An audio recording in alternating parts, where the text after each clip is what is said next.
दिया जाए और उसके भाई और उसके पिता को मेरे लाल की तरह हलाल किया जाए। मोदी जी एक चैन छीनने वाले का इनकाउंटर करवा दिए योगी जी, जिसने एक लाल को खा गया उसका इनकाउंटर नहीं हो सकता।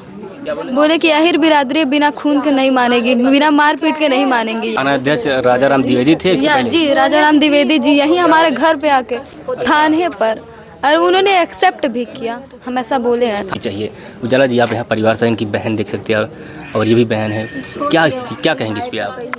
देखिए, हम यही कहेंगे, सरकार से निवेदन करते हैं कि इनका बेटा और इनका भाई तो वापस आ नहीं सकता। कोई धरती पे ऐसा नहीं है कि जो पुनः उसको वापस कर दे, लेकिन हम यही निवेदन करते हैं सरकार से कि जैसे हर जगह कहीं भी कुछ घटना होती है तो आप जाते हैं, आप कुछ मुआवजा के रूप में नौकरी देते हैं, पैसा देते हैं, किसी का घर बनवा रहे हैं। मैं तो अपने सरकार माननीय आदित्यनाथ योगी जी से हाथ जोड़ के निवेदन करती हूँ कि इस पीड़ित परिवार को, देखिए 2 बहनें हैं, एक बहनें हैं और एक बहनें हैं, 5 बहनें हैं, लेकिन ये लोग दोनों लोग बिना सहारा हुए हैं। अगर इनकी भी शादी ब्याह हो जाती है, ये लोग अपने अपने घर चली जाएंगी तो मम्मी पापा को कोई देखने वाला नहीं रह जाएगा। क्योंकि मैं एक परिवार से, मुझे भी पता है, एक माता पिता का पीड़ा समझ सकती हूँ, तो उनके लिए कुछ किया जाए, ऐसा कुछ पैसा के। अभी उनकी बहन कह रही हैं कि उनका इनकाउंटर होना चाहिए, मरण उनको जो है जैसे हमारे भाई के साथ हुआ है घटना, उसके साथ होनी चाहिए घटना। क्या कहेंगे इस पर? क्योंकि एक लुटेरा जिस प्रकार से इनकाउंटर हुआ, मंगेश यादव के साथ बहुत सारे लोग उस घटना में जो सम्मिलित थे वो सबका इनकाउंटर हुआ। क्या इनके भाई के साथ जो घटना किया है, जो कृत्य किया है, उनके साथ ऐसा आप मानता है, लगता है कि होना चाहिए? देखिए, अपराधी हो चाहे वो परिवार का ही अपराधी हो, अपराधी है तो अपराधी है, किसी के साथ अपराध कर सकता है। आज इनके भाई के साथ किया है तो कल इनके साथ भी कर सकता है, कल इनके साथ भी कर सकता है। तो सरकार को इस पर सोचना चाहिए जी। ये मामला कितने साल चल रहा है? 40 साल पुराना बता रही हैं आप लोग।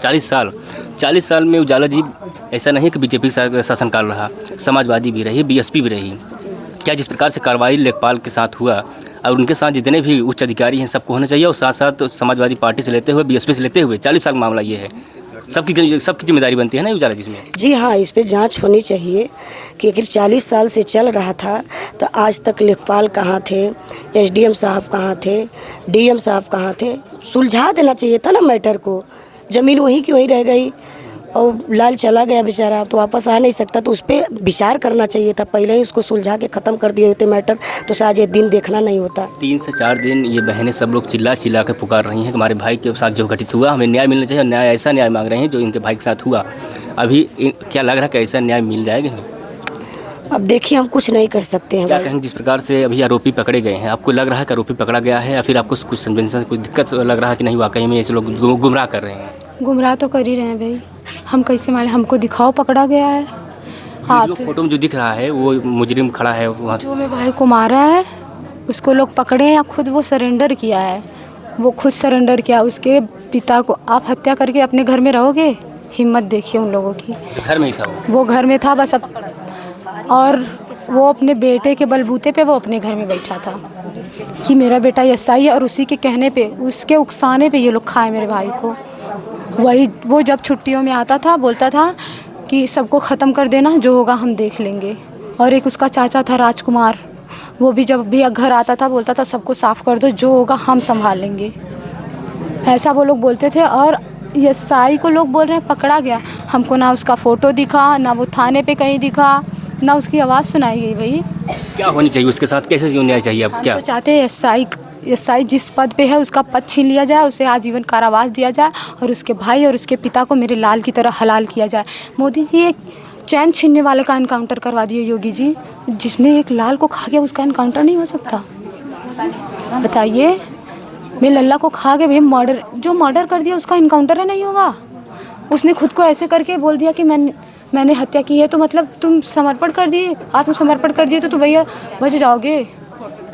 बताइए। इसके पहले जब कई बार आपको धमकी चमकी भी मिला, कई बार कट्टा भी दिखाया जा रहा है, तो क्या पुलिस वाले कार्रवाई नहीं किए? कुछ नहीं किए। आप एक बात सुनिए, हमारे ज़िले में प्रधानमंत्री जी उपस्थित हैं और आचार संहिता लागू है, ठीक? आप भी जानते होंगे, मेरे से बेटर आप लोग जानते होंगे, आचार संहिता लागू में अगर कोई कॉल पे बात करता है असलहों के बारे में तो उसके घर से उठा लिया जाता है। और मेरे भाई के सामने ऐसे असलहा दिखाया गया, वीडियो भी बना, कुछ नहीं किया गया। और मोदी जी उपस्थित थे, वही प्रधानमंत्री उपस्थित थे हमारे यहाँ, क्या किए वो? बताइए, कुछ कर रहे हैं वो? कुछ नहीं कर रहे हैं। अरे अखिलेश भाई तो कुछ बोले भी, योगी जी सच में यार खुद को साबित कर दिए क्या कि मेरे पास परिवार नहीं, तो हम किसी का दर्द नहीं समझ सकते। यही दरोगा जी बोले थे कि ये अहिर बिरादरी बिना खून के मारपीट के मानेगी नहीं थाने पर, और उन्होंने एक्सेप्ट भी किया। हम ऐसा बोले हैं। थाना अध्यक्ष राजाराम द्विवेदी थे इसके पहले? जी राजाराम द्विवेदी जी यही हमारे घर पे आके बोले कि अहिर बिरादरी बिना खून के नहीं मानेगी, बिना मारपीट के नहीं मानेंगे ये लोग, हमेशा कहते हैं। उन्होंने एक्सेप्ट किया भाई, हमारे सामने एक्सेप्ट किया। बताइए अच्छा, बताइए ये तो अब फिर कैसे आएगा? कैसे न्याय चाहिए आप लोगों की? आप छोटी बहन है? जी बिल्कुल छोटी बहन है, हमारी आंखों के सामने हमारे साथ बैठा था, हमको गले लगा के गया। हमें नहीं पता था हमारे भाई को मार देंगे, लास्ट बार गले लगा रहा है हमें। हम उसके पीछे पीछे भागे, वो आगे ही था हमारे, कब उसको मार दिया। हम 1 सेकंड 2 मिनट की घटना है ये, बस 1 सेकंड भी नहीं लगे, हमारे पैरों तले उसका सर कट के गिर गया। और क्या उसके 1 दिन पहले 2 दिन पहले कभी झगड़ा आपस में वो लोग किए हुए थे? अरे नहीं, मैं आपको बताऊं, मई में झगड़ा हुआ था, उस मई में झगड़ा हुआ था हमारे। फिर वो कट्टा वगैरह दिखाया था, हम लोग थाने पे गए थे, तो वो क्या हुआ कि द्विवेदी जी ऐसे कह दिए। फिर हम लोग चले आए भाई, आचार संहिता लागू थी, हम लोग सोचे हमें न्याय मिलेगा। उस दिन अगर कार्रवाई की गई होती, उसके घर का निरीक्षण किया गया होता, तो आज रहता ना, मिलता उनके। और वो लोग 1 दिन की प्लानिंग नहीं है, ये कई दिनों की, मतलब महीनों की प्लानिंग है। और उसका बेटा यसाई, उसका सहपाक ये लोग किए हैं। और उसने ही बोला है कि पहले फादर को अपने वो सरेंडर करवाएंगे, ताकि थोड़ा सा उन लोगों को ढांढस मिले कि नहीं हाँ कोई पकड़ा गया। फिर अपने भाई को सरेंडर इसलिए करवाया कि तुम्हारा इनकाउंटर कर दिया जाएगा, तुम जेल में तो रहोगे पर जिंदा तो रहोगे, हम लोगों के आँख के सामने नहीं, पर तुम इस दुनिया में तो रहोगे। और बताइए, वो जो जिसे नाबालिग साबित कर रहे हैं, वो सरेआम धमकी देता था हमारे भाई को कि काट देंगे तुम्हें, बच के रहना तुम। और हमारा उस ज़मीन से कोई लेना देना नहीं था। आप सुलहनामा भी देख लीजिएगा।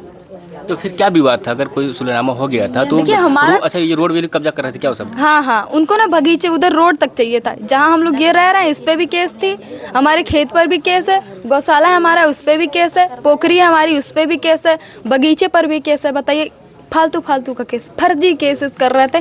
जब से कोई लारी से रिटायरमेंट होके आया था, इतने केसेस किया था कि आपको क्या है बताया। 18 केसेस तो अभी 2-3 महीने के बीच में किया है। अच्छा, जो ये बिल्डिंग मकान बना रहा है वो भी स्टे है सर? जी बिल्कुल स्टे है। वो देखिए, वो लोग असलहा रखे थे, इसलिए एकदम निडर होके काम करवा रहे थे। हालांकि हम लोग कुछ बोले नहीं, क्योंकि प्रशासन भी पैसा खा के बैठी है। हम लोग दूध बेच के जीने वाले हैं, हमारे पास इतने पैसे नहीं है कि हम प्रशासन को दे के चुप करा सके। प्रशासन हमारे यहाँ आती थी, मुस्कुराती थी, उनसे पैसा लेती थी, चली जाती थी। और जो ये लेखपाल कानून को जो आप लोग जाते जो ज़मीन को मुआयना करते हैं, ये सब के बीच बात गई होगी, तो क्या? लेखपाल जी हमारे यहाँ आए, नपी नहीं ज़मीन, हमारा घर नपा, उसका नहीं नपा। लेखपाल जी चाहते तो पैसे पकड़ाता था, ठीक, अच्छा, अमीन वो बुलाते थे अमीन? हाँ, अमीन को बुलाता था, पैसे पकड़ाता था, मेरा घर नपता था, उधर का पूरा नपता था, बगल वालों का नपता था। मजाल क्या है, कोई जंजीर लेके उसकी सीढ़ी पे खड़ा हो जाए या उसके घर के सामने। अरे अमीन साहब हमारे सामने पैसा लिए हैं, अच्छा, हमारे सामने पैसा लिए हैं। पता है क्या बोलते थे, मुझे दो, मिल गया, मेरे ड्राइवर को भी 2-4 हज़ार पकड़ा दो। उधर से बोलते थे, उसके पास पैसा था काफ़ी। तो देखिए, ये उनकी बहनें हैं और ये उजाला यादव जो विरहा गायिका हैं, लेकिन घटना पे ये लोग पहुंचती हैं। देखिए, पुलिस हमारी सुरक्षा करने नहीं आई है। हम आपको बता दें, हमारी सुरक्षा नहीं, वो उसके घर की सुरक्षा कर रहे हैं। कहीं ये लोग आक्रामक होके तोड़ फोड़ ना मचा दे। आपकी सुरक्षा के लिए पुलिस नहीं, जो तैनात पुलिस है अगल बगल, या सुरक्षा नहीं कर रहे क्या हैं? करेगी सुरक्षा, उसके घर की रखवाली कर रही है। हमारा लाल खोया, हम जान रहे, वो लोग सरेआम धमकियां दे रहे हैं कि अभी एक को मारे हैं, सारे को मारेंगे, धारा तो वही लगेगी हमारे पे। वो लोग कह रहे हैं पूरे परिवार को साफ करेंगे। फिलहाल बैठे रहेंगे यार, बताइए, हम लोग ऐसे पागलों की तरह बैठे, कोई सुनवाई नहीं है हम सब।